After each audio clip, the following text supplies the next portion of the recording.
కృష్ణా జిల్లా మచిలీపట్నంలో పర్యటించిన నారా లోకేష్ కు పెద్ద ఎత్తున టీడీపీ కార్యకర్తలు నాయకులు ఘనంగా స్వాగతం పలికారు.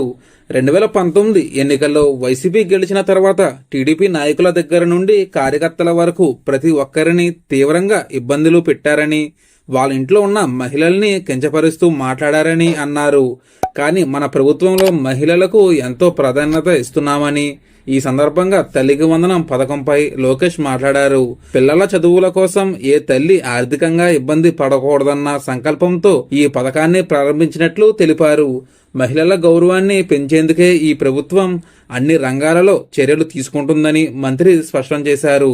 తెలుగుదేశం పార్టీ కార్యకర్తలను అవమానించి ఇంట్లో ఉన్న మహిళలను కించపరిచిన ప్రతి ఒక్కరి పేరు రెడ్ బుక్ లో రాశానని అన్నారు. అప్పట్లో రెడ్ బుక్ అంటే హేళన చేశారని, కానీ ఇప్పుడు అదే రెడ్ బుక్ చూపించిన ఆ పేరు విన్న వైసీపీ నాయకులకి గుండెపోటు వస్తుందని నారా లోకేష్ హేళన చేశారు.